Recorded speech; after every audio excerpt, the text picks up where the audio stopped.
Koto Kato. Welcome back to the Youth Factor, where we aim to see the world through the lens of the future. I'm your host, Alex Jung, and I hope to take you on a virtual journey around the world where stories untold will be shared, current issues will be discussed, and the voices of the youth will be heard. This episode explores a country with rich culture and history. Home to the world's oldest civilization, Mesopotamia, the oldest writing system, the cuneiform script, came from this country. The country has wonderful cultural and religious diversity with the many subsects and branches of Arabic, Kurdish, Islamic, and Christian identities. This country has wonderful flavors and dishes including musgouf, an exquisite fish dish. Despite a history of conflict, the resilience and perseverance of the people, and the beautiful culture and landscapes it has to offer, this country truly shines bright as a wonderful place in the world. Today, we explore Iraq. And joining me today is our guest, Mohammed Alawadi. Mohammed is a fellow alum from Li Po Chun United World Colleges and is residing in Baghdad. He has a strong interest and passion for politics and foreign affairs and wants to help create a think tank in the future that influences politics in the Middle East. Welcome, Mohammed. Could you please introduce yourself? Thank you, Alex, for the wonderful introduction. My name is Mohammed Alawadi. I'm 19 years old, uh, as of yet. I don't know when people will be watching this. M Most of my interests go around either politics or physics, and Mm, they branch out from there. You can imagine there's not a lot of overlap between these, but somehow I make it work with my limited time. mhm, Um, I reside in Baghdad, you're right, but I was born in this little city in a province. Not even the city, it's like the province capital, you would mhm, say. mhm, It's this small city called Shamia in southern Iraq. And for most of my early childhood, I was moving between two very small cities, between two very small provinces. mm, Um, you, you know, literal sometimes middle of nowhere, mm, because that's where my family was from. And recently not recently really, mm, late in my childhood, we moved to Baghdad, and I can tell you about my hometowns, at least these three, is that mm, as far as they're different between being very rural, one thing you'll learn about Iraq very quickly is that people are the same. At least I think mm.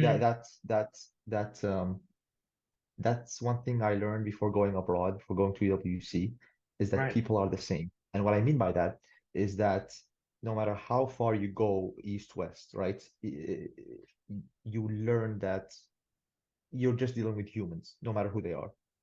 You're dealing Mm, with people who you can read, who you can interact with all the same way, right? mm, There are of course differences between them, but I think that that movement, seeing such different places, all with mm, just people who act the same and do the same things and have the same thoughts, mm, really changes, it sets you up for a more international perspective when you don't stay in mm, one place at least. mm, Yeah, Iraq enforces that with its diversity.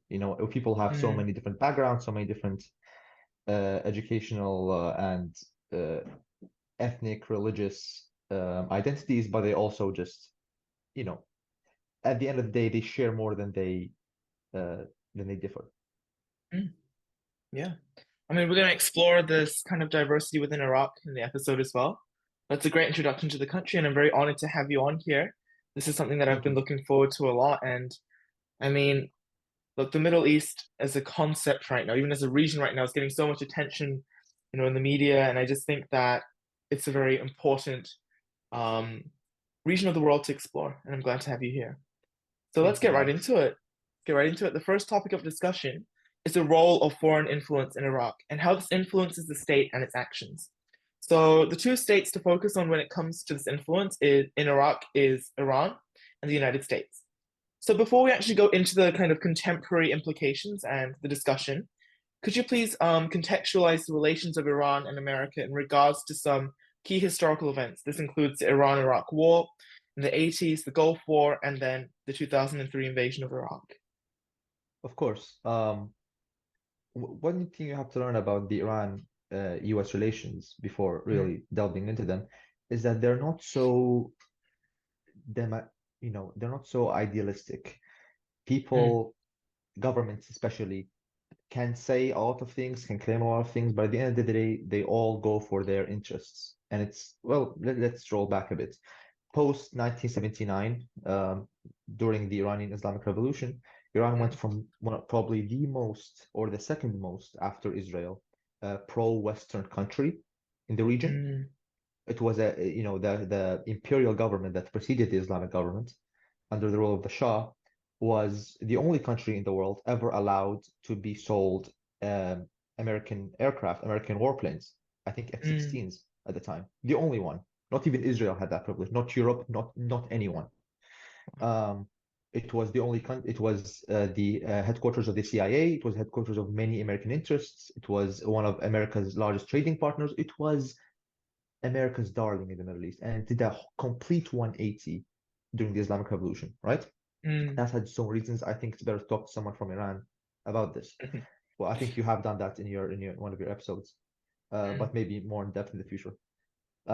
But ever since the Islamic government came in power, it has pushed a very anti-US right, narrative, yeah.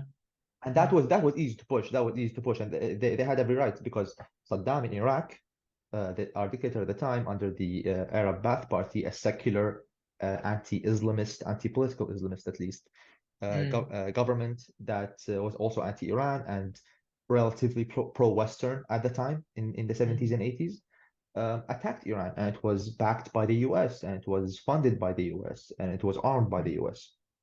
So of course, Iran pushed a very anti-US policy and still does.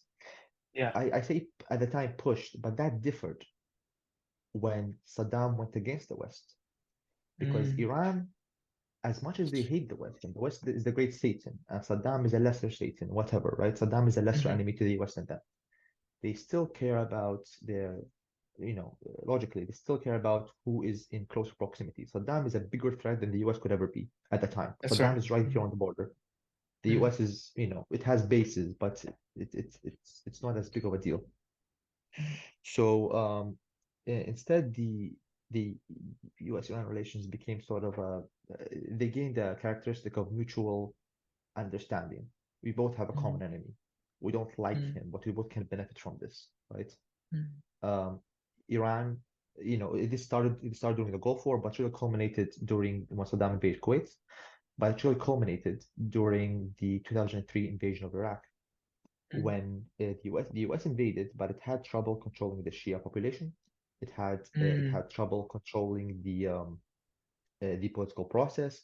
When the majority of the country, 60% of Iraq is a Shia, 60 to 65%. We don't have an unofficial census. These are all estimates, right? But the vast mm, majority are Shia Arabs. And their political projects were all not exiled in the West and the US, they were exiled in Iran. The Shia political opposition to Saddam was in Iran, mm, and it was under Iran's influence, under Iran's control. You have organizations like the Badr Brigade, like the Islamic Council, a lot of organizations. There's no, too many to count, but mm, Iran saw the invasion of Iraq as an opportunity. Right, Saddam is mm, gone, and they're putting in a pluralistic system that yes, they control, yes, benefits them, but it also opens a lot of leeway for us. And that has been ever since the state of affairs in between the US and Iran. A lot of people think that, oh, the US just handed Iraq to Iran on silver plate. It's not like they mm, have a choice. When the vast, at least at the time, people believed that at the time. People thought that finally a Shia ruler who will rule over us, one of us, etc. People thought Shias, at least in Iraq, thought of Iran as an ally that Saddam had wrongfully attacked, at least a mm, large part of them. Um, it's not like they could resist that political movement and not integrate in society. It's a very smart deal, at least in Iraq.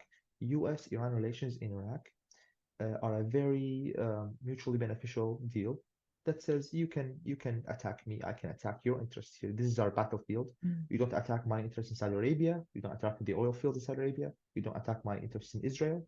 I don't attack your interior. I don't violate your sovereignty, right? mm, And no side pushes the other to the brink of collapse or like a decisive war move, really. It's all mm, very relatively small, I would say, moves done by proxies or done by drones. That doesn't mm, lead to outright war, but still, it's an agreed upon uh, doctrine of mm, smaller attacks, smaller scale attacks, even when escalated. Don't let things get too crazy. We all have too much to lose. mm, If you look at Iraq as a company, it's hard to mm, say for me, but look at it as a company with two mm, investors that hate each other, that mm, control just as much. They both have too much to lose if this company sinks because of their rivalry. They still take digs at each other, but they don't fully try to knock out the other because that's too risky. mm, And it also serves as, where else would you have this battleground? Where else would you have a way to pressure the other without mm, risking actual war? mm, What if the US wanted to pressure Iran one day? It can't bomb its interior, but it can bomb its interest in the Iraqi interior. right, Iran, the same thing. When it wants to pressure mm, the US, it makes its proxies bomb the US embassies. But that doesn't mean that they, actually want the US troops out. No, it's agreed. This is our battleground. You don't leave, I don't leave. Right? This is where we fight each mm, other, figure out some sort of agreement. At least that's how I understand it. mm. Well, yeah, thank you so much for providing the context. I think hearing all this, it's going to make it even more interesting to see how just fluid this relationship is between Iraq and the US and Iran, how it's ever changing. It's always Truly, changing, and right, and it's truly, it's yeah. very fluid, Mm. as you say. Sorry. So, in an article that was titled From Rivals to Allies, which is obviously showing the fluid nature of this, Iran's evolving role in Iraq's geopolitics, this was published from the Middle East Council on Global Affairs. It is stated that Iran's expanding influence in Iraq and its involvement in other regional conflicts, such as in Syria and Yemen, continue to be sources of concern for neighboring Arab states and Israel, potentially leading to further regional polarization and conflict. So, in your opinion, what key ways do you think Iran is becoming more and more intertwined in Iraqi geopolitics today? And what do you think this means for the broader Middle East region? Well, first, let's look at Iraq. Iran is, as we said, it pushes this region at least. It Mhm, calls it an Islamic project. It's in practice mostly a Shia project, obviously, because Sunni organizations are more hostile to Iranian influence, mm, if they have other choices at least. mm, But the in Iraq at least, the scope of Iranian influence is very deeply intertwined, right? People mm, call, but it's not so comical as people make it out to be, right? It's not so mm, simple either. People think that, we have uh, armed militias, armed groups under the umbrella term of the Popular Mobilization Forces. We have a new mm, splinter group called the Islamic Resistance in Iraq. We mm, have old organizations that, of course, the Popular Mobilization Forces encompass tons, I think 70 something mm, groups that are all armed and you know, to certain extents linked with Iran. Some of them are completely loyal to Iran. Some of them are completely controlled by Iran.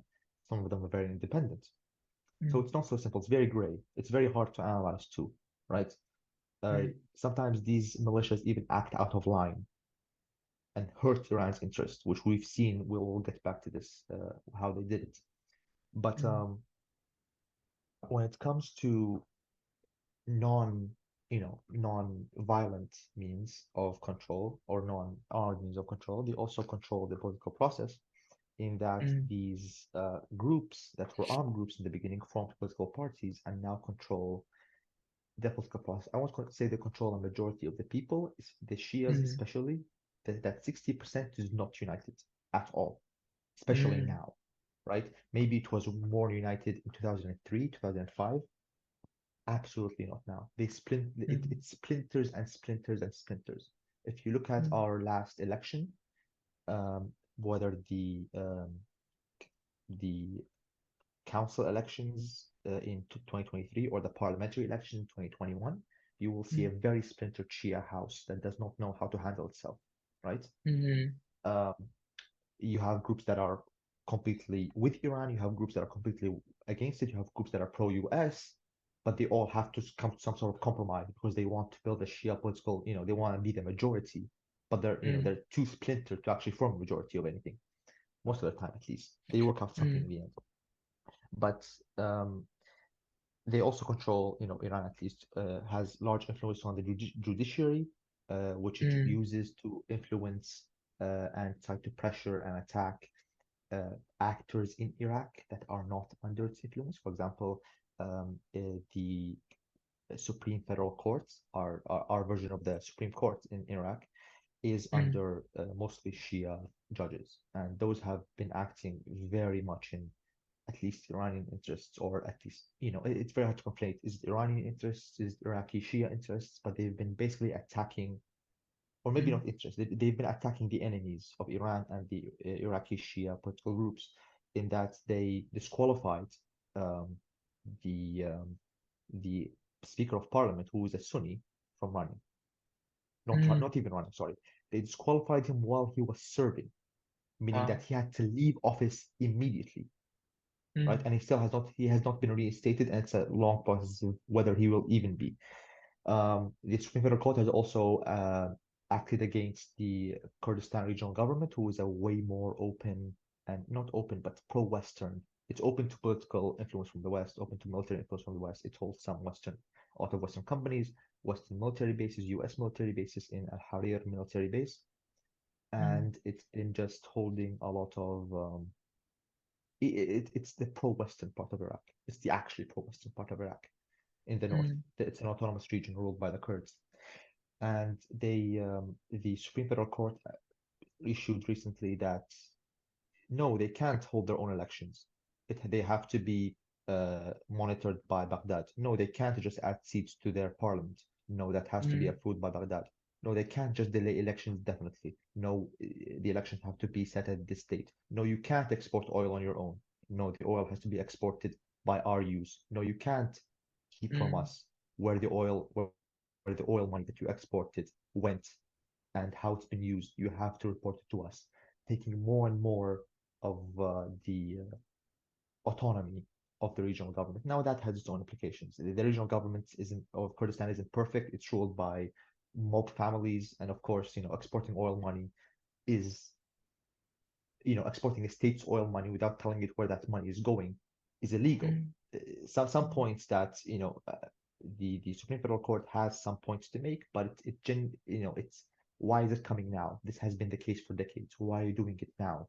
It's because right. Iran, or like the Shia political project, wants you to do that now to pressure them into giving in, because of or like kicking out American influence and sort of leading to your side because of the regional Mm, situation and the regional war that has been sparked. mm, But yeah, so you see Iran's influence is multifaceted, but it's not so absolute. It's still mm, shaky in that it has interests, it has stakeholders, but it's not like the Revolutionary Guard controls Baghdad. No, it doesn't. The Revolutionary Guard can pass by Iraq, but it has to cooperate. It has to, or at least make its allies cooperate. Some of these factions that, in the PMF, Popular Mobilization Forces, are allies mm, of Iran. Some of them are puppets, mm, right? Some of them are, just partners of certain interests. And it's not so black and white. We also have Sunni and Kurdish groups that are pro-Iran. right. It's not Mm, completely sectarian, right? And it's becoming less and less sectarian as time goes by. But yeah, that's how I would say the depth of Iran's influence in Iraqi politics. Its influence on the region is that Iran enforces its own power by growing these domestic groups. Right? Iran doesn't mm, have to deploy the Revolutionary Guard to attack anyone. It's the same as Lebanon. They can simply deploy their allies. They can coordinate with their partners or their puppets, their proxies, if you will. They can threaten with them. They can make, for example, you want to threaten a country somehow. You want to intimidate. You don't do it by making your official armed forces attack them. mm, That's risky, right? mm, You'll be under scrutiny. You can have auto plausible deniability if you make non-state actors that are your allies do it for you, right? The message is clear, and you can't be completely punished for it because you can say, well, they're my allies. I don't control them. they do what I want, but doesn't mean that it's what I didn't do it. So it gives Iran that power to influence without risk, right? Sometimes it has to be involved, like we saw the strikes on Israel in 2020, on 2023. Yeah. Was sorry, April 2024. No, yeah, it was 2024 when they launched the it was 2024. After the Sorry, embassy I got attack, right? after the embassy attack. After Yeah, the yeah, yeah. embassy, yeah. It was April. Yeah. Mm, Iran bombed Israel directly from the Revolutionary Guard because that's an mm, issue of it's more for domestic politics than more than anything, right?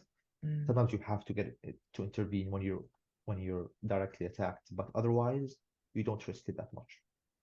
mm, mm. Yeah, uh, that those are the implications in my view. Yeah. I think one of the things you're mentioning is about that this relationship is somewhat shaky because there's so much factionalism within the Iraq side as well. It's so divided and not unified in what they want. So I think there's got to be a lot of challenges with this relationship, and some of these are, like you briefly mentioned about the Sunni Shia divide, and then of course there's things about economic development and also combating a lot of extremist movements that continue to be important kind of challenges or points of conversation between these two states.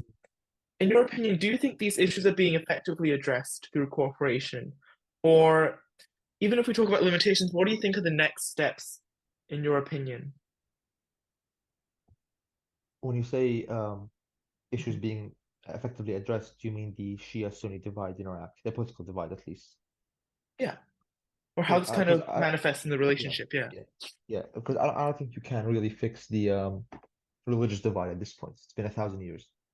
Give it Mm, over, But the right. political divide can be. It didn't exist that much before. It always existed, but that wasn't manifested in these and to this extent. Mm, But I think the biggest inhibitor to integration between communities, right? To coexistence, to politics being more than your sect, is the system put forward by the American government and its allies, domestic allies, mm, post 2003 invasion. It was put that we call it the muhasasa system, which mhm, basically it's an Arabic word meaning uh, compromisal system or a dividing system. mhm, It's where certain political offices of certain influences are given to the ethno-religious groups or demographic groups based on their place in society, their percentages. The Shias are the majority, so of course they get the mhm. the most powerful offices, the prime minister. So the Sunnis get the speaker of parliament, right? Right. The Sunni Arabs, and the Kurds get the president of the republic and their own regional government. Oh, of course, the actual power is, or most of the power, other than the prime minister, is in the lower managerial offices that Mhm, manage a lot of things and hold a lot of the money and interests of the oil flowing. right. The general managers of certain regions, managers to oil fields must belong to certain parties. It's not actually a written rule. It's Mm, just the precedents set by the US that has become an unwritten rule, right? You'll mm, never see a non-Shia prime minister. You'll never see mm. a Shia Speaker of Parliament, which we do actually have one now, but that's only because of the circumstances. The Shia Right. Speaker of Parliament right now was a deputy of the former Sunni Speaker of Parliament, and he's just Okay. acting. He's the acting Speaker of Parliament. Once new elections are held or a new vote is held, which has been delayed indefinitely, a new Sunni, the Right. candidates are always Sunni candidates. You'll never have a serious Shia candidate for Speaker of Parliament. Same as you never have a non-Shia candidate for prime minister Mm, put forward to parliament. Not you can't even vote on it. It's not even an option. You'll never have mm, and there's going to repeat myself. You never have a non-Kurdish candidate for president of the republic. It won't happen. mm. And I think that's the biggest point of contention. It's Right. people Yeah. say, well, your sect has this office, my sect has this office, so we should be equal. We should have this office. But no, my sect is the Mm, majority. My sect deserves to have this many offices because your sect and blah blah. And it's a lot of back and forth, right? mm, mm, Because now politics is always going to be sectarian, no matter what you do. When you dictate this, well, Mm, why can't this person be Speaker of Parliament? Imagine if that, or sorry, why can't this person be Prime Minister? right. He's a very good politician. He's very honest. People like him. Well, he's not Shia. Mm, Now it's always about sex. Once you remove that definition, you can at least start having a serious dialogue about mm. integration, about actually non-sectarian parties, parties that don't identify as one sect or the other. Then you can really start talking. Yeah, I feel like that's such an interesting thing where based on what is your religious belief or your background, that's kind of the path that you're assigned, and that just kind of shows how it's going to be difficult to progress in general if it's so homogeneously structured in that way. Hmm. I feel like, It's the biggest inhibitor to even stability, right? mm, mm, It was outdated. Maybe it was made in 2003 as a way to say, hey, listen, just let's keep this for the interim government. But it's become an unwritten rule, I think, by mm, design of the Americans, just to what they think will actually be a stable government. But it's very, very, very unstable. Though mm, I'm gonna say this, to their credit, the system has not hmm. collapsed. To their Right. credit, if we're talking about stable, it's not stable. If we're talking about surviving, it's surviving, right? It has survived every single crisis. In 2022, we Hmm. almost had a complete civil war because of this system, Hmm. and it survived, right? Every Wow. time I think this is it, the system is done for, it keeps surprising me with how flexible it is. Mm, So, maybe that's the hmm. point. Avoid the Wow. total collapse, avoid total confrontation. Just again, keep Iraq a indefinite battleground between Iran and Iraq. Avoid any of the domestic groups going too much at each other that actually hurts us. Mm, Keep it living. Keep this horse living until it finally gives out its absolutely last breath. But don't kill it. mm. So you would say that if the prime minister wasn't Shia, like the next generations down, it became a Sunni person or Kurd person, you think that would become just kind of like the last straw for stability that would just completely collapse? Do you think it would be more prone to collapsing No, as a no, government? no, Yeah. not just that. It's not Hmm. that if a Shia prime minister, if a non-Shia prime minister comes into power, it will collapse. That will never Hmm. happen in the first place, right?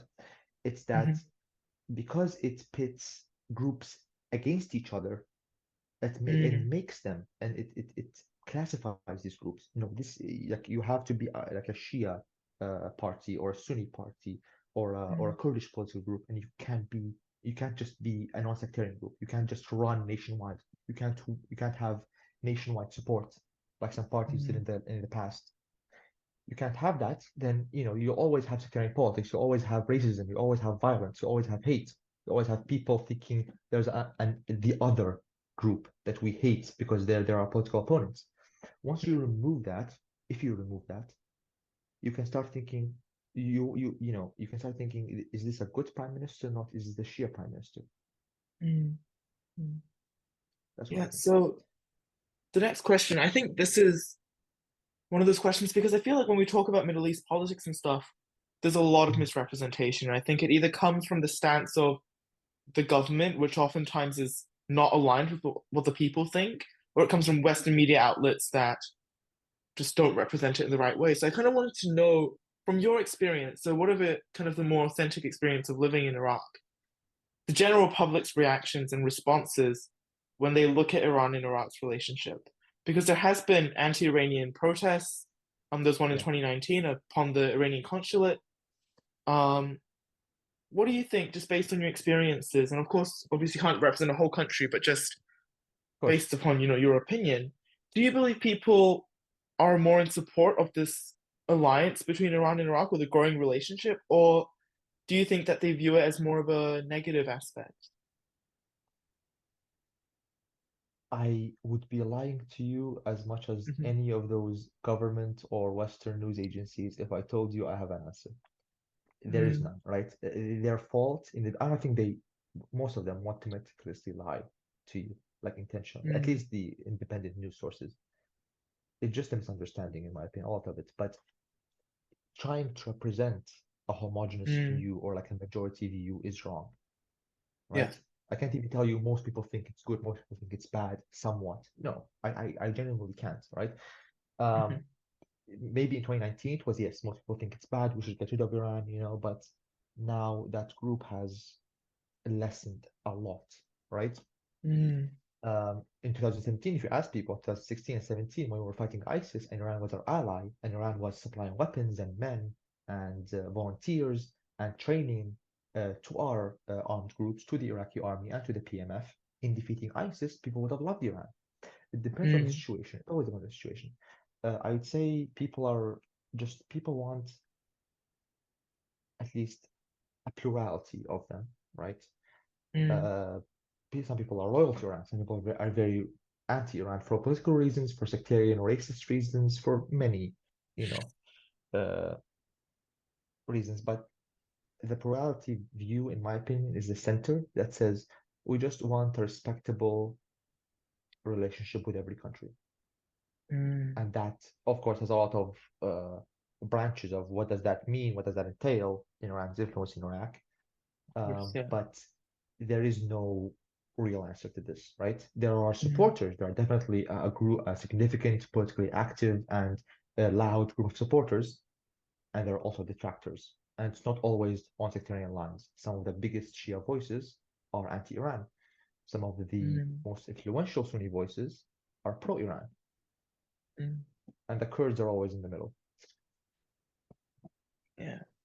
I think it is really difficult to kind of represent the Yeah, whole country, but of course, it's yeah, so I think so it's splintered. You can't mm, really take one opinion and say that's it, right? mm. I don't know. I feel like it's so difficult to hear the public's voice when it comes to Middle Eastern politics. Like we don't see as much even in these types of news outlets, so it's not like we're getting much Like accessibility to it. Yeah. you know what's funny? Mm-hmm. When at least in the West, Mm-hmm. you see political movements rise and fall all the time, right? Mm-hmm. You see people sometimes ride the wave of the trend, right? Yeah. Um, people in like Trump's era, Oh yeah. build the wall, build the wall. Did every single person believe build the wall? Probably not, No. right? No. Do all of these people who now thought build the wall now still support it? All of them don't, right? And people Mm-hmm. understand that. People think that there are swing people, there are swing voters, their opinions change. When it comes to the Middle East, because you guys, or not you guys, I would say the Western media or non-Arab media, even Arab media, to be honest, media in general. I won't discriminate because they pay attention to Iraq every maybe once a month or once a year, Mm-hmm. like a big attention. They're like, oh, that's they just want to give a headline, and move on. But Mm-hmm. think of it as your own country. Does your own country have like a significant, stable majority opinion on anything? No. No, no. It's all prone to change. The most progressive Western countries are now having far right surges, and it's the Mm-hmm. opposite in some countries. Who knows how the public opinion sways? It's public opinion. It's very fluid. So you can't really generalize it as this or that, or people are pro this, or people are pro that. Yes, in crises, opinions come forward, and they're maybe more influential, but general every day-to-day things over a long period of time, you can't tell. Mm-hmm. That's why you can't generalize. Mm. All right, so we've kind of looked at the relationship between Iran and Iraq, so I think it's time to look at the other state of interest and influence, which is the US. So Mhm. the relationship between Iraq and the US has been such a kind of complex and curvy one, I would say. In 2017, we saw, Trump famously banned the entry of Iraqi citizens, which, yes, it was relaxed later on, but it was something that was quite a big move at the time. And then, of course, the US intervention in 2003 under Bush's administration is obviously one that we associate a lot of tragedy and heartbreak with. So, why do you think that the US views Iraq as an important country to have strong relationships with now? And more so, why are they trying to exert long-term influence on this state in general? Iraq's position, as I said before, is one of a battleground state. You want Mm-hmm. a place where you can just go at your enemy, you know, kill their generals, as they did in 2020. They mm, killed General Qasem Soleimani, the head of the Iranian Revolutionary Guard. mm, Um, and you want a place where you can absorb their attacks, mm, and it won't lead to big scrutiny in public opinion domestically for you. It won't lead to outright war with that opponent. mm, Um, and there's also money involved, obviously, between you. Like it's a compromise deal, right? It works for both sides. Fuck the Iraqis. mm. I don't know if I should curse in this conversation. Feel free, freedom of speech. Thank you, thank you.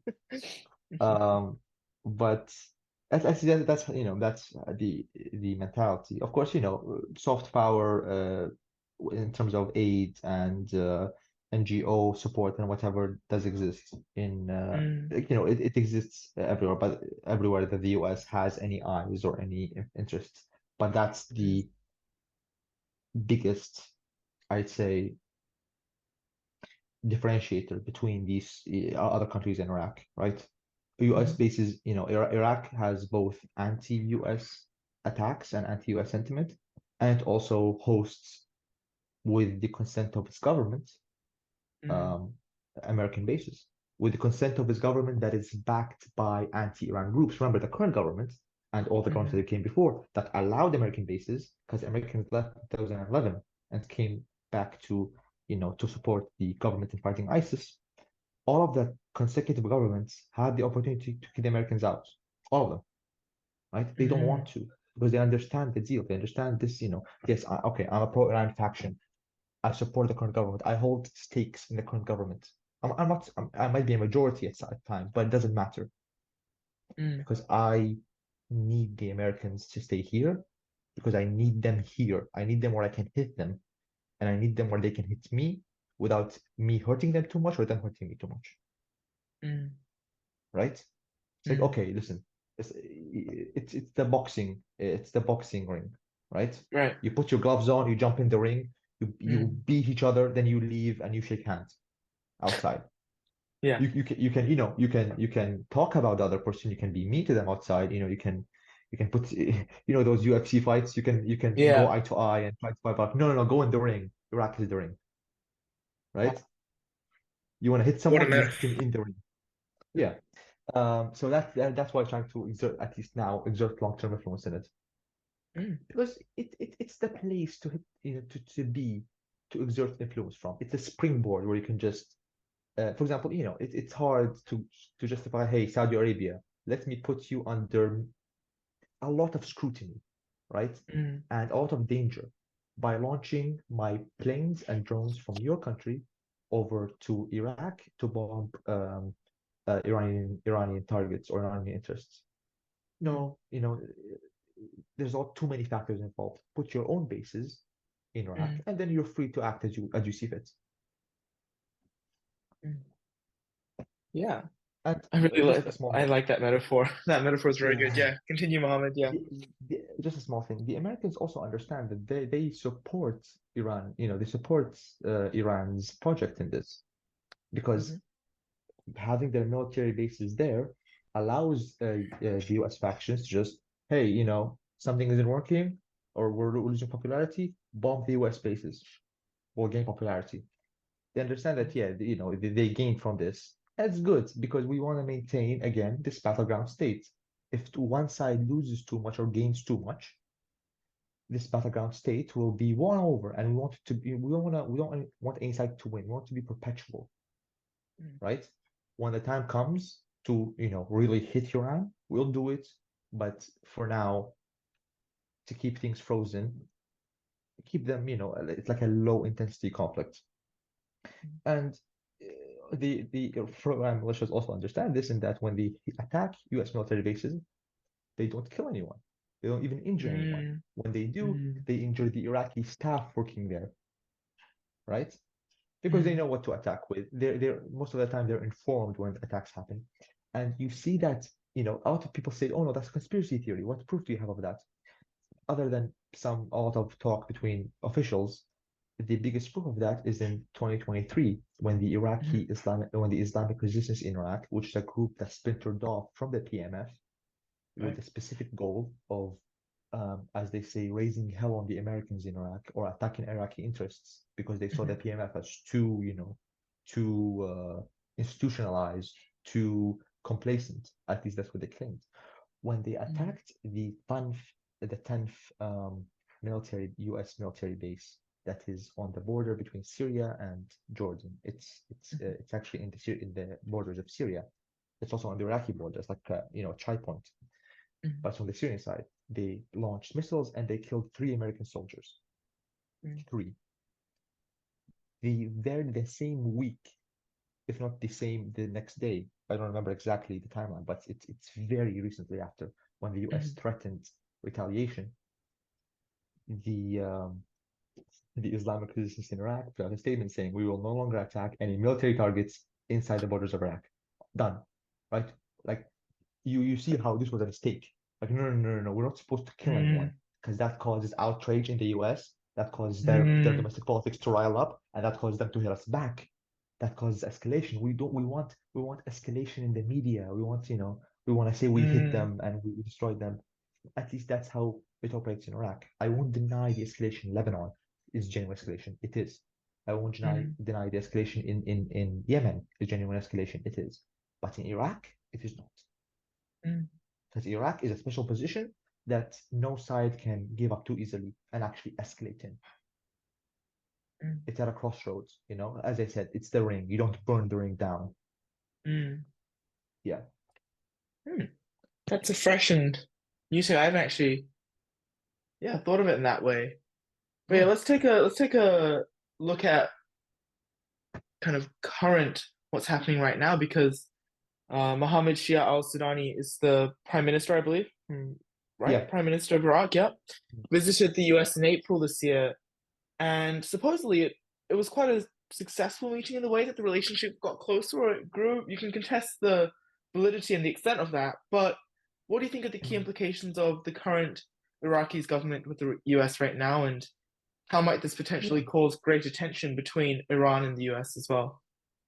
I'm not gonna lie to you. That one visit broke the minds of so many people who believed the narrative that we are, kicking out the military. This Shia government is now gonna stand up for Gaza and go up and slap Biden in the face and kick out the American soldiers. Finally, it broke their minds because in the midst of Iraqi resistance and Iraqi factions bombing the US bases, in the midst of the genocide going on in Gaza, in the midst of all of that going on, Mohammed al-Sudani goes to Biden and extends the military presence in Iraq of the US for 10 years, extendable. You realize how that might break your mind. Like, why is this happening? What's going on? Right? But that just exposes again. That's another way to prove it. That even the government understands this. They understand they're a battleground state. They understand their position is just to be a place to settle differences, settle your grievances with each other between Iran and the US, and then go your separate ways. Right? Well, not go your separate ways, but go back to your bases. And that's the key implication of it, is that you understand that this again exposes it. It's very hard to prove in times of crisis because not a lot of things are going on, but in times of crisis like this, when regional wars are flaring up, that's what happens. You get more proof of it, and I think that's the implication of it. The US wants to maintain Iraq's current status quo, so does Iran, because when you see, and again, another thing that proves this is in 2022. When a Shia political cleric that is not pro-Iran, or say he's an independent, right, attacks the government and almost executes a coup d'etat, a coup of the government, of the Shia government, and attacks both US and Iranian interests in that, because the government is supported by both these countries. You see pro-Iran factions against this, and you see pro-US factions against, and you see condemnations and attacks from all around. Right? If you read reading Iranian media, state media at the time, state newspapers, they condemned this, right? But this is a Shia cleric that's attacking American interest, that this Shia cleric has a history of it. He was the only, one of the few Shia factions that resisted the American occupation and one of the most successful. mm, mm, His name is Muqtada Sadr. In the past, 2006, 2008, his army liberated massive cities like Basra, Samawa, Diwaniyah, like won multiple battles against the U.S. occupation. So why are mm, you against him if you're truly against the U.S., right? It just shows that, yeah, it's a strategic, it's not a partnership, it's just an understanding. This is mm, where we fight. Don't be stupid and do it somewhere else. Don't be stupid and waste it. Keep it like it is. Keep the status quo. Don't change it. mm. Yeah. Yeah. Hopefully for the listeners, these kind of takes upon the relationship between Iraq and these two states, um, something that they can learn from and obviously continue to observe because this is not the definite answer and it's going to continue to change and we're going to Of course, see of course.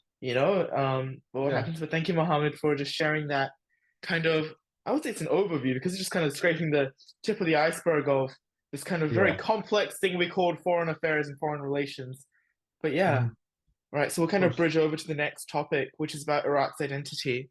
So as I explained in the Mhm. introduction, Iraq is a state with several branches of religions and cultures. You've mentioned Kurdistan as well, and of course, even within the Shia group, there's lots of different branches within that. So of course, there's a lot, but could you begin by maybe giving an overview of Iraq's cultural and religious diversity, what that kind of looks like, and would you consider this state truly multicultural?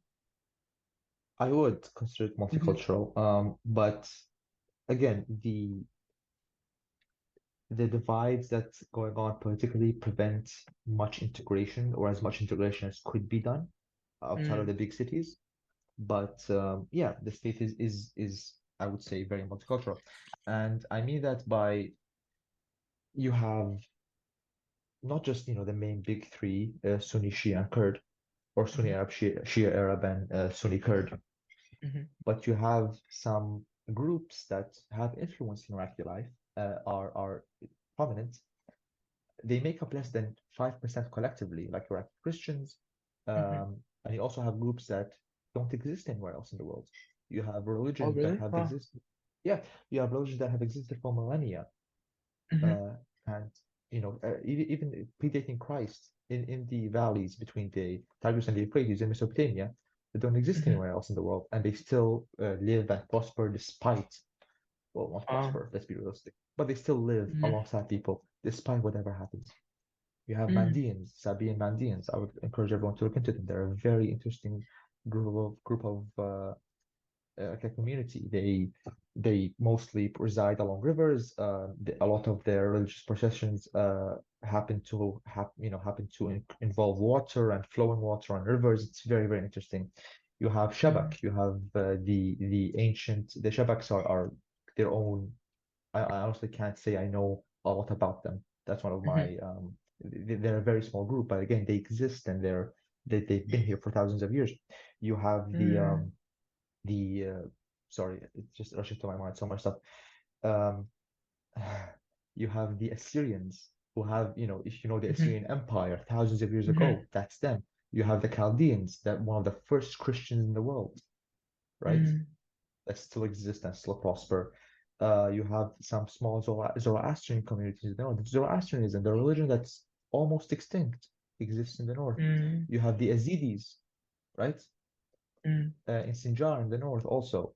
And it's just there are a lot of communities that you don't find anywhere else in the world, right? And they contribute more than you would think to Iraq's identity, right? mm-hmm. Iraq's identity isn't one of Arab identity, even though Arabs are the majority. Mm. And that's very meaningful when you have so many different diverse groups within a country and that's still kind of maintained over centuries of time. I think that's what makes it really special and meaningful.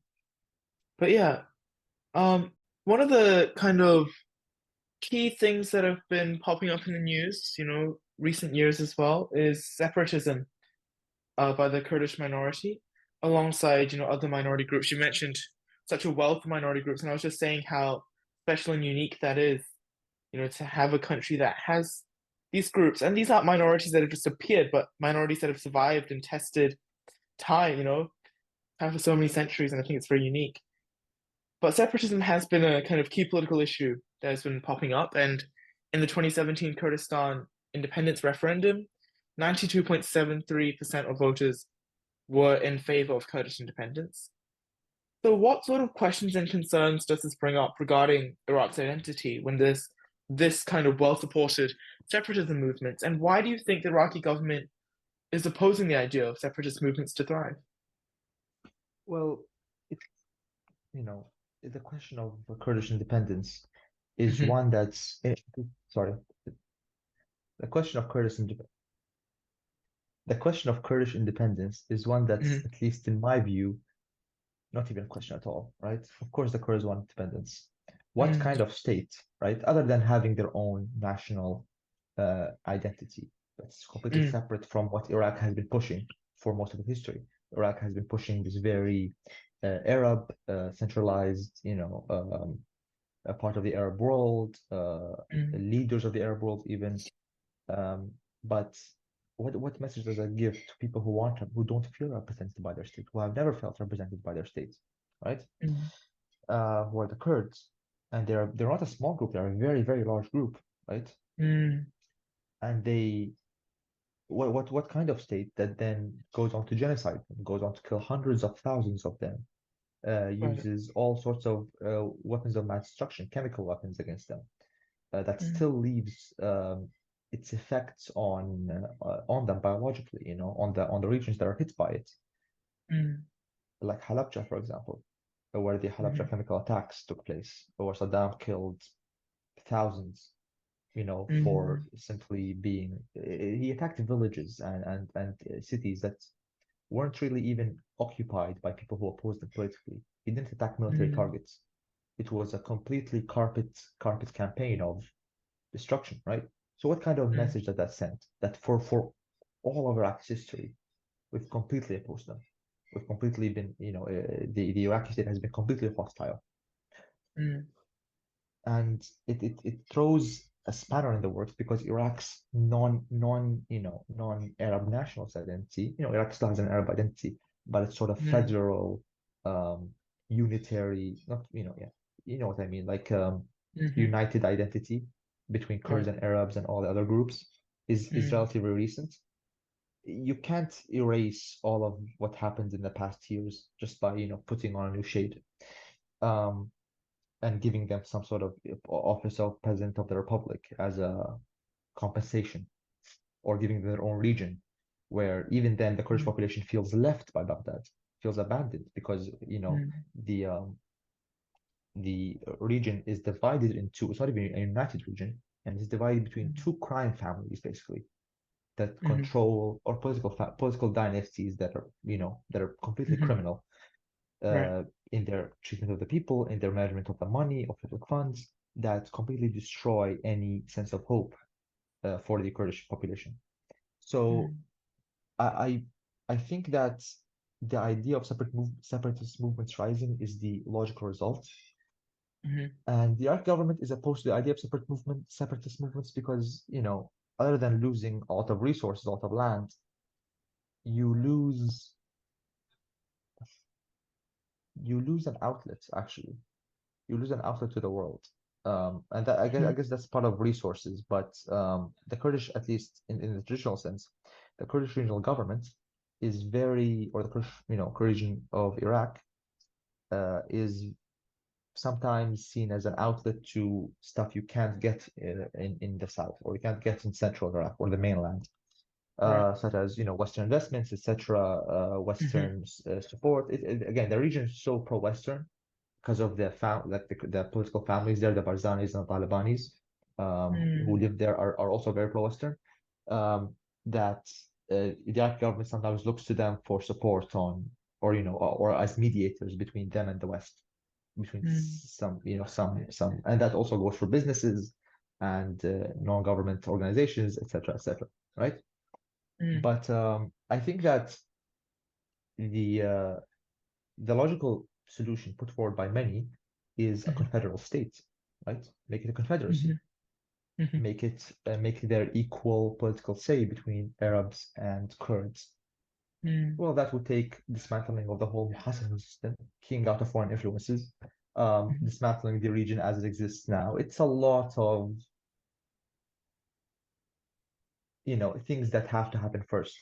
And even then, even if they happen, the Iraqi government would still be opposed to it because they would have to give equal political say to the Kurds.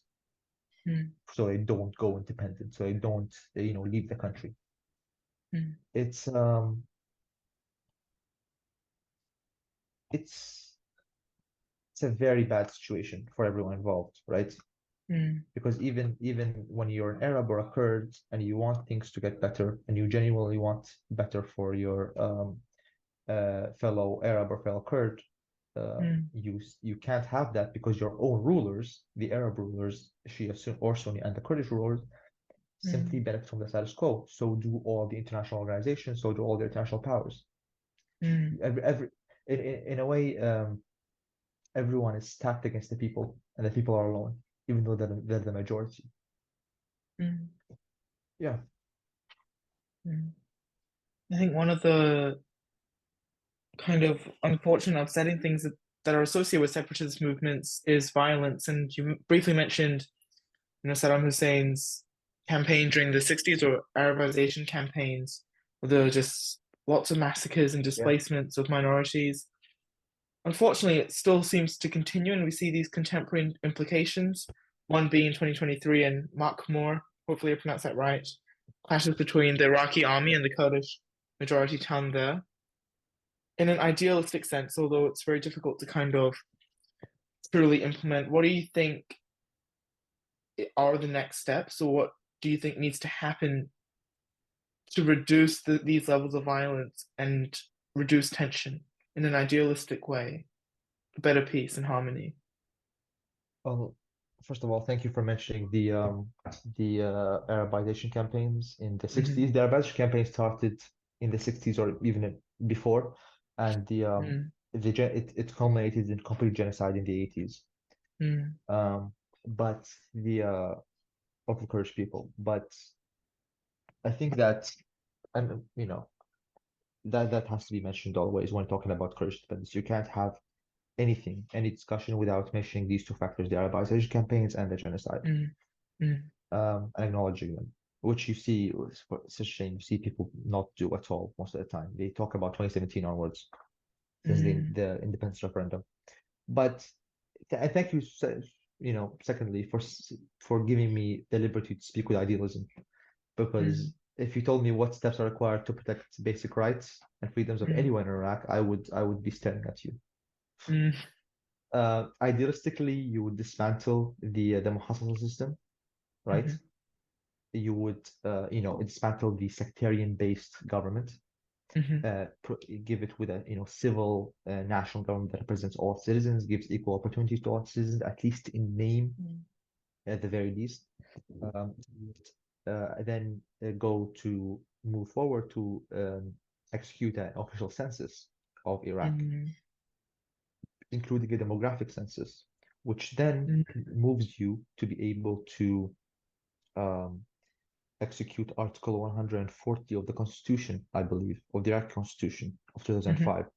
Article 140 allows for sort of a vote of the residents of the disputed areas, Kirkuk and other areas that underwent Arabization, for joining the Kurdistan regional government or the Kurdistan region of Iraq without counting the votes of settlers who came here before Arabization. It also then allows for a reverse of Arabization, right? And the Arabization campaigns aren't something that's that happened and passed. No. Before the Arabization campaigns, you would say maybe a minority in the south of these disputed areas like Kirkuk were Arabs, and most of them were farmers or Bedouins coming and going. But the Ba'athist government pursued such a strong Arabization campaign that, reading records from there, simply you would simply be called up by the government, said and being said to, hey, here's a house, in Kirkuk, mm, that we took from a Kurdish person on his mm, land. Here's a car. Here's a monthly salary for you to sit there and do nothing. Just live there. mm, Just live there, right? You can't sell your house. You have to live there. Just live there. We'll provide everything for you. Just come here so we make this town an Arab majority town. And none of this has been reversed. If so, it's only been exacerbated mm, at the detriment of the Kurdish population. So it allows for then a choice for the people, really, a choice to reverse the wrongs of the past, right? mm, And then you would allow the Kurdish population a choice, another referendum with the disputed areas after the vote of which areas want to join the region of Kurdistan for either a confederation or independence, mm, right?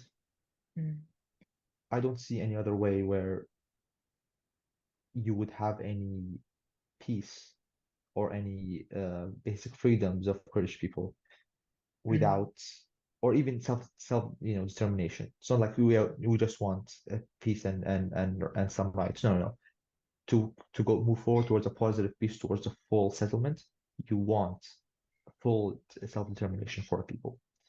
mm, And I think military actions and violence is so high in the state and the region because of how loose gun control is. By mm, law, you can't buy a gun unless you have a permit. By reality, I can get you one in 5 minutes, and I don't even need to know your name, right? It's mm, like when you have so many militias around, so many factions, so many organizations, so many brigades, regiments, private armies, whatever.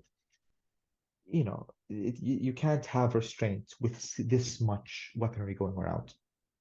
mm, mm, And that goes for the Iraqi army, that goes for the Kurdish militias, that goes for the Shia and Sunni and local militias as well.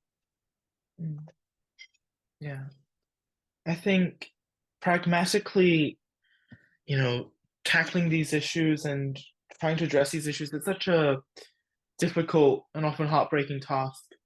But I think Yeah, that just hearing you, it's an idealistic kind of representation of what would be what we want to see.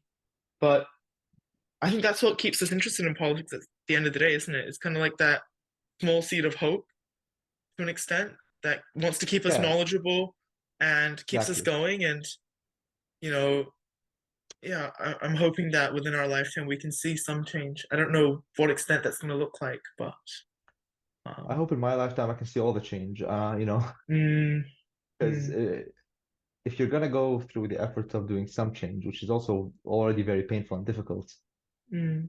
you might as well try the whole thing. But anyway, let's not dwell on that.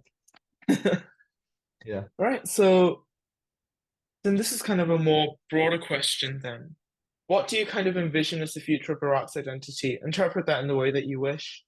And what are some key events to come that could be of interest in determining Iraq's future right now? I um I envision, you know, I mean, I hope for peace and I envision disappointment because I don't think the status quo will change meaningfully in the next years. I think there will be Mm, crises, um, and I'll get into that in a bit, but I don't think it will get any better in terms mm, of politics. In terms of economics, every successive government has the biggest issue of trying to simply brush security under the rug. Listen, listen. Don't, they tell you this if they're being honest. mm, We can't kick out the Americans. We can't kick out the Iranians. We can't unify the army. We can't disband the militias. We can't unify the country. We can't guarantee you won't be assassinated if you say the wrong thing. But mm, let me sell this to investors. Let me tell them, no, no, no, it's fine, right? Everyone mm, here, you'll be good. Like even now that the government sort of has come to an agreement with measures is listen, just don't do whatever you want. Just don't, kill foreign investors. Don't attack their interests, right? You want the money in this. You're in the government. You'll get investors. You'll get money. You'll get millions of mm, dollars. So simply don't sabotage me while I'm trying to work. Let me build infrastructure. Let me have an international reputation, and you can you can pursue your political project as much as you want, Mm, right? If we've got a technocrat and a loyalist to mm, one faction speaking from a pragmatic standpoint, I envision, successive governments keeping that up, just trying to advance the economic and social or more economic advancement, but sort of failing at most of their promises because they simply can't ignore the security situation as much as they try, right? Some achievements here and there, some medial achievements that won't really last past 10, 7 years, but there mm, will be some improvement in quality of life, right? mm, On average. Some in technology, etc., but nothing radical politically that makes everything much better. If something happens radical politically, it will only pull down the quality of life in the short term, at least, right? mm, That's the dilemma you have. mhm, Um, mm, but some key events I would say is or are the Kurdish elections coming up soon in October, I believe, the Kurdish regional elections, and mm, the coming back of political um, cleric Muqtada Sadr, the same one who we saw coup the government 2 years ago, mhm, mhm. the same one who's very popular in the south, at least with his own Right. factions. He has a plurality. The same Mhm, one who has his own private armies and is proven to be able to win against the US. That right. one. Mm, He exiled himself from political life, but he has since founded a new political party, maybe his fifth one at this point. He always exiles himself and comes back, like, gives himself a relaunch, like a hype up, you know. Like when he failed, he's like, listen, when he failed 2 years ago at the coup, he said, listen, this is it. I'm out of politics. This was a mistake, right? He comes back. He always comes back. He did this 2014, 2016. He always comes back, right? Don't believe him. If you see it on news that he quit, just know 2 years later, when the He's next election coming is going back. back, he's coming back. He's coming back. And the thing is, he gains seats with every election in the parliament. Last election, he gained the Mm, plurality. He was the biggest party. wow. Yeah. So it's like the far right in Europe, sort of. Mm, I don't want to mm, compare them, but it's simply in terms of electoralism. The far right keeps gaining, gaining, gaining, even though people keep hating on it. mm, Yeah. yeah. But and it is dangerous. They're both very dangerous. So look forward to that. He's Mm, already founded his new Shia political current party. mm, We'll see. God forbid, we go into a civil war. I don't think he'll succeed, mm, but we'll see. Because so far the political establishment, the Shia political establishment, has alienated him since the last coup, but mhm, they will have to let him in somehow. They will have to compromise with him, mm, right? He's too powerful to simply ignore forever. mm, But yeah, mm. we'll see how he influences things Yeah. in the future. Mm. Those are just, the near events I can tell you. I can't predict the region. It's too volatile.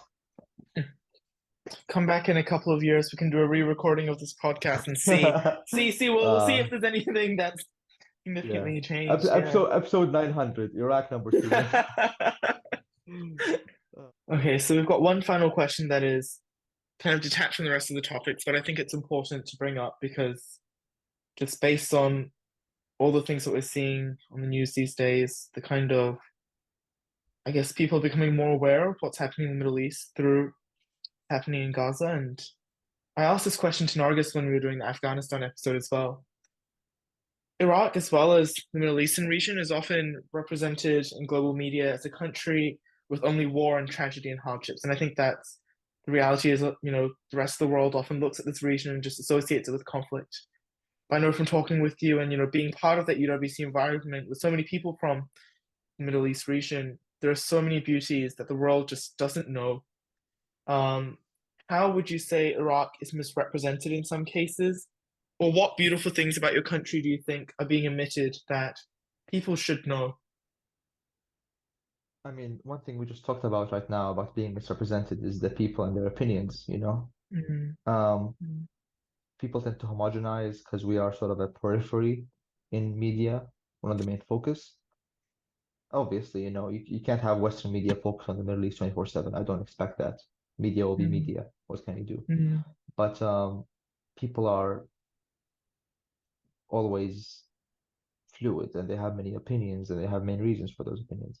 But one thing is that not just are we not all tragedy and hardship and war, we're not mm, always political.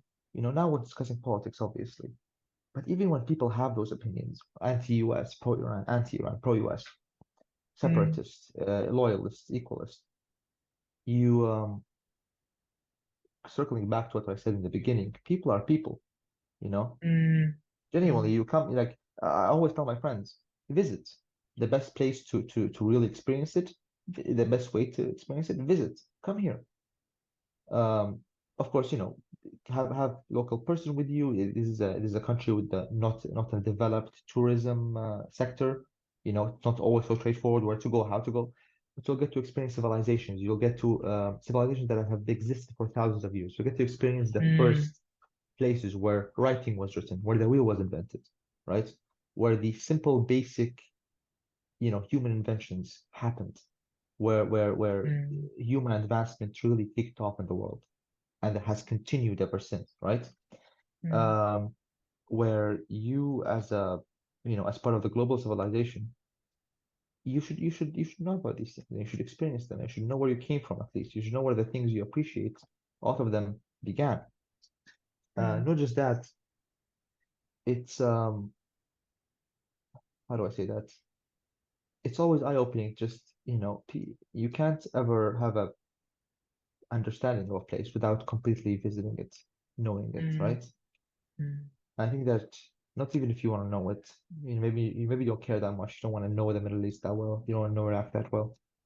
mm. But and then now I know I sound like something I critiqued just before. I told you, let's sell this to investors. Let's say, come here, invest. Uh, come buy our stuff. Be in the tourism. But Mm, but it's genuinely true that as a foreigner, you won't have half the troubles or even 1% of the troubles that a local has, mm, right? You'll mm, come here, you'll enjoy the good things, and then you can leave. And you can enjoy the good things and look at the bad things in the media, mm, right? That's how mm, I see it. Because the bad things when you come here won't affect you, and the good things will only be exacerbated for you. Because are people are generous in Iraq. That's something that's very misrepresented. People are mm, very, very, very generous. And people say that about other countries, but in Iraq we have a yearly annual, I would say celebration. It's a ritual called mhm, Ashura. It's during the holy month of Muharram, the first month mhm, of the Islamic calendar, which has just started. Today is 1st of Muharram, 1446 in the Islamic calendar. mm, And it's a Shia procession that commemorates the passing and the tragic death of Imam Hussein, the grandson of the Prophet, and his whole family. It was a mm, massacre thousands of years ago for a man who sought justice against the tyrannical state. It's something that resonates with oppressed people all over the world. And we get 20 million visitors yearly, right? wow. Most of the time, all of these people some of them are local, some of them are international. International, I mean, like from all over the world. All countries can come. The Mm, A lot of people come on foot. People from Azerbaijan, Iran, Russia walk. They start months earlier and they walk to Karbala, where the wow. procession is held, where Imam Hussein was killed. And when you reach Karbala, or at least when you enter the Iraqi border, there are these things called mawakib. The closest translation is convoy. They're really just stations Mhm, that people set up. Well, what do mm, they do there? They're just stationed with food and rest, or just food, most of them, and it's free. Are you a wow. pilgrim? They call them pilgrim. Are you a pilgrim? Are you a visitor to Imam Hussein? It's free. And it's free for all over. You will, like if you come to Iraq during this period, you will not go hungry and will not spend a single cent, not even on accommodation. If you come during this period to visit the Imam, you will the same people who run the convoys, which I've done with my family before. We've run our own convoys. They will take you and they will put you in their own home, in their living room, to stay for the night before you continue walking or drive your car and go somewhere else. And they see that as you being kind to them, to give them the opportunity to host you in that religious duty, Mm, right? Because you are a pilgrim, you're a visitor, and you need to be accommodated to reach the shrine. So you do it. And I haven't seen people come out in that way. Like it's going to an extent where people give out free Wi-Fi on the road, right? Because they see it as a virtue to give to pilgrims, or they give out